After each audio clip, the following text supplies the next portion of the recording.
Topic is how you can save $1,500 the same way I did. My name's Amy.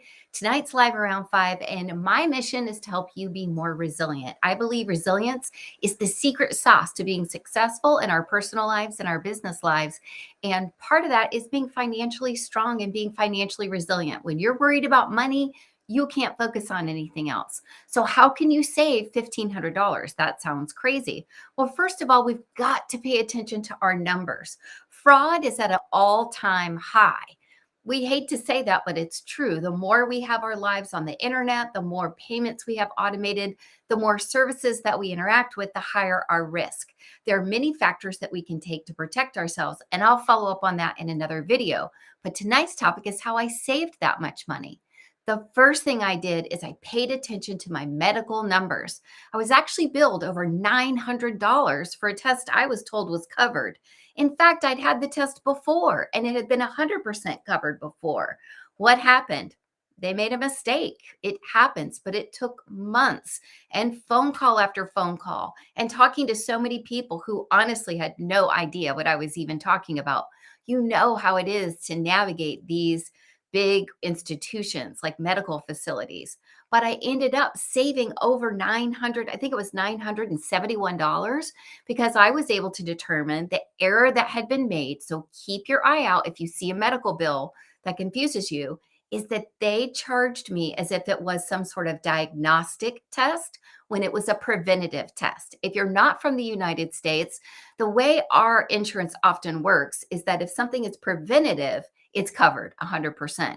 Your annual physical, a mammogram, for example. But if it's diagnostic, you're going to be digging into your deductible or your copays and maybe paying a percentage of the fee that you're charged. It's just how our system's set up for most of us. So if you've been charged something and you think it's wrong, I urge you to follow up. Take the time. And here's your tip. Ask if the bill was coded correctly.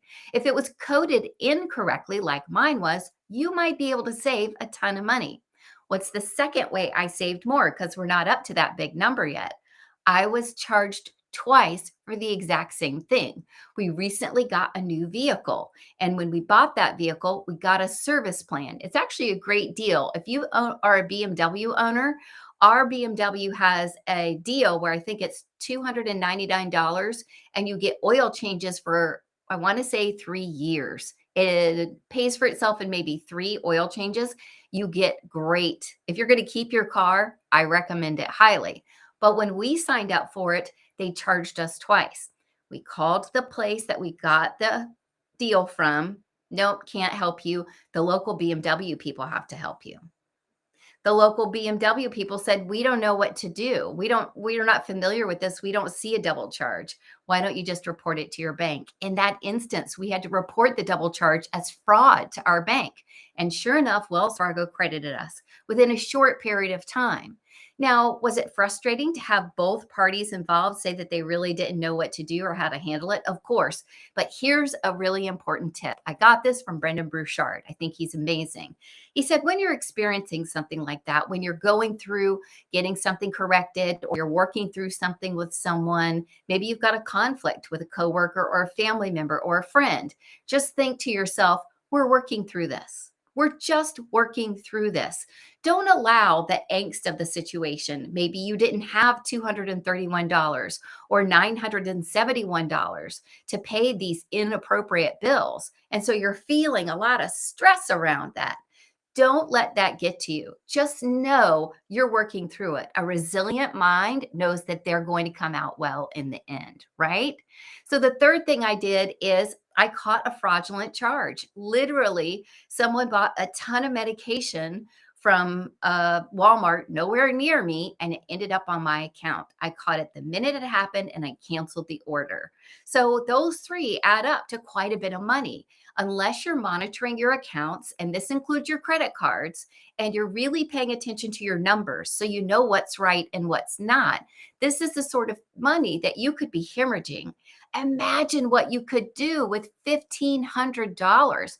One of my most impactful coaching programs that I ever experienced was $1,500, and I'm still participating in it now.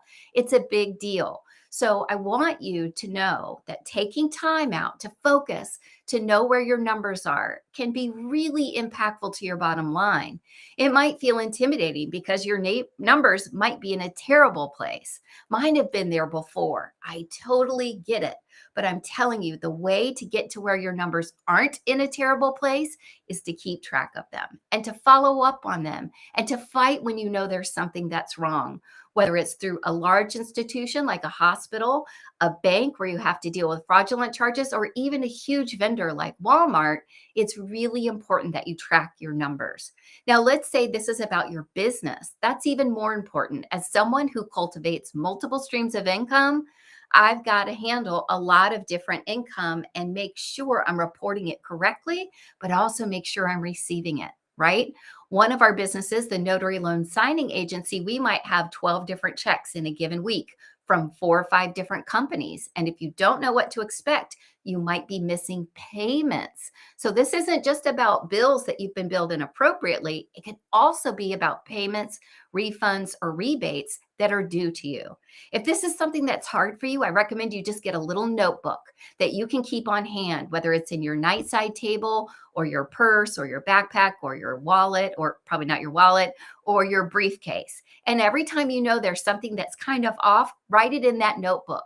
Let that notebook be the path to your wealth, because knowing your numbers is totally the key. I'm so excited to have saved all this money, but more importantly, I'd love to see you doing the same, because I believe if you are financially sound, it completely changes your entire life. And part of being resilient, which is not just being able to bounce back from adversity, but being able to live your life in an authentic, really different way. I mean, I have had financial struggles in my life. I was not the same person I am now that I've created businesses that relieved me of those financial struggles. Does that make sense? When you have no financial stress, your life is different. This is irregardless of faith. We can all have faith. We can all believe something good is coming down the pike. But when you're feeling upside down with your money, there's really nothing that can give you the peace that passes understanding if you know part of your responsibility on this earth is to be a good steward of what you've been given. What I do know is that being resilient will make all the difference, and it can help you cross the finish line. Get that little notebook together. When you see something that's off, you write it down and let me know how it works for you. I'm really excited about how it worked for us. Have a great night, everybody. Love you so much and so grateful that you're here. Take care.